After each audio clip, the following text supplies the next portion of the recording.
کچھ لوگ شہوانی ریچھ بن جاتے ہیں، جس طرح ریچھ کے اندر شہوت بہت زیادہ ہوتی ہے، اس طرح کچھ لوگ ہیں کہ وہ پاک طیب طاہر بیویوں کے باوجود بھی سویر سے شام تک ان کی نظریں بدکاریاں کرتی ہیں۔ ایسے بدکار لوگ ہیں کہ کالج کے اندر اپنی بیٹی کو بھی چھوڑنے جا رہے ہوں تو وہاں بھی اپنی نظر کو محفوظ نہیں رکھ پاتے، حالانکہ وہ اپنی بیٹی کو چھوڑ کے آ رہے ہیں۔ ہر وقت ان کی فطرت ریچھ کی طرح ہوتی ہے، گندے غلیظ۔ تو یہ فطرت بدل گئی ہے۔ قرآن نے جو کہا نا اولئک کل انعام بل ہم اضل، یہ چپائے ہو گئے ہیں، بلکہ فرمایا چپایوں سے بھی بدتر ہو گئے۔ یہ چپایوں سے بدتر کیا ہے؟ آپ نے چپائے کو دیکھا ہوگا، جب اس کی جنسی خواہشات پروان چڑھتی ہیں اور وہ جنسی خواہشات کی تکمیل اور تسکین چاہتا ہے تو نر اپنے مادہ کو تلاش کرتا ہے۔ آپ نے کبھی نہیں دیکھا ہوگا کہ کوئی نر سے جفتی ہوا ہو، لیکن انسان جب فطرتاً گندا ہو جاتا ہے تو پھر یہ جانوروں کی فطرت سے بھی نیچے گر جاتا ہے، یہ نر سے بھی جفتی ہو جاتا ہے۔ پھر اس کا مطلب کیا ہوا؟ بل ہم اضل، یہ اس سے بھی گندا اور غلیظ ہو گیا۔ اور اس شخص کے پلے رہتا کیا ہے کہ جو اتنا غلیظ اور گندا ہو جاتا ہے؟ چلتا پھرتا انسان نظر آتا ہے، شکل سے انسان نظر آتا ہے، بل ہم اضل، بلکہ چپایوں سے بھی آگے گزر گیا ہے، چپایوں سے بھی رویتاً جو ہے وہ آگے گزر گیا ہے۔ وہ درندہ بنتا ہے تو پھر جانور بھی جانوروں کو جو ہے وہ چیرتے پھاڑتے ہیں اور ان کا قتل کرتے ہیں، شیر، لیکن اس کو صرف اس وقت قتل کرتا ہے جب اس وقت بھوک لگتی ہے۔ جب اس کو بھوک نہیں ہوتی تو وہ کسی دوسرے جانور کا شکار نہیں کرتا، اور دوسرا وہ شکار کرتا ہے تو اپنے ہم جنس کا شکار نہیں کرتا، دوسرے کا شکار کرتا ہے۔ اور انسان جب درندہ صفت ہوتا ہے تو یہ انسانوں کے گوشت کے ٹکڑے کر کے اس پہ رقص بھی کرتا ہے۔ آپ تاریخ کی کہانی، اس نے اپنے سکے بھائیوں کو قتل کیا ہے، اس نے اپنی بیوی کو قتل کیا۔ یہ پچھلے دنوں کے اندر ایک خاتون کی کہانی پڑھی تھی، اس نے اپنے شوہر کو قتل کر کے ہنڈیا میں پکایا۔ تو پھر بل ہم اضل ہے نا، یہ چپایوں سے بھی بدتر ہو جاتا ہے۔ درندہ ہوتا ہے درندگی میں، یہ چپایوں سے بھی بدتر ہو جاتا ہے۔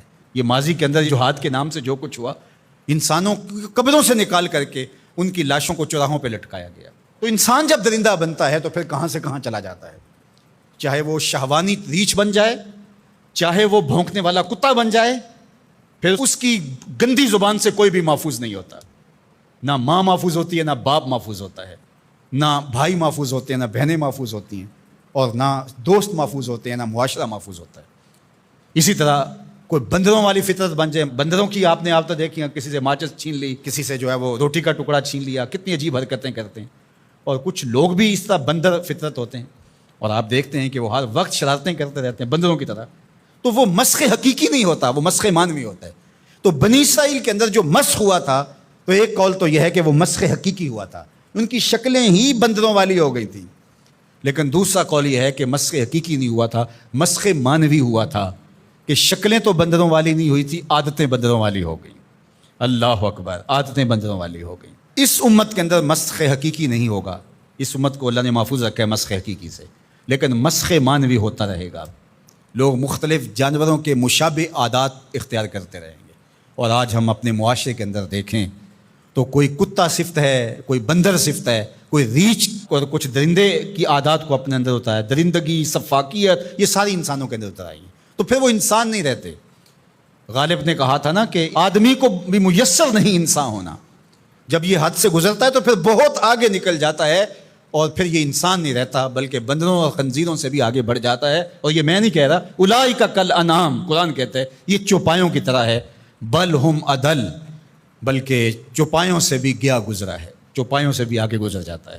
یہ تجاوز جب کرتا ہے تو اس کے پلے کچھ نہیں رہتا۔ تو انسان کی جو قدر و قیمت ہے وہ تو اس کے اس عقل و شعور، فہم، ادراک، اخلاقیات سے ہے، اور اگر اس کے پاس یہ کچھ نہیں رہا تو یہ شکل تو ابو لہب کے پاس بھی تھی، یہ تو ابو جہل کے پاس بھی تھی۔ تو اس لیے قرآن مجید کے ان احکام کا اور ان واقعات کا انطباق کریں اپنے اوپر کہ ہم اس میں سے کس عذاب میں، کس مصیبت کے اندر مبتلا ہیں اور ہو سکتے ہیں، اور اس سے بچنے کی صورتیں کیا ہیں۔ آج ہم اپنی خواہشات کے غلام بن جائیں اور شرعی تعلیمات کو، نبوی منہج کو، طریق کو چھوڑ دیں گے تو پھر ہم بھی بندروں اور جانوروں سے مختلف نہیں ہوں گے۔ تو اللہ تعالی ہمیں اچھا، صالح، پاکیزہ انسان بنائے۔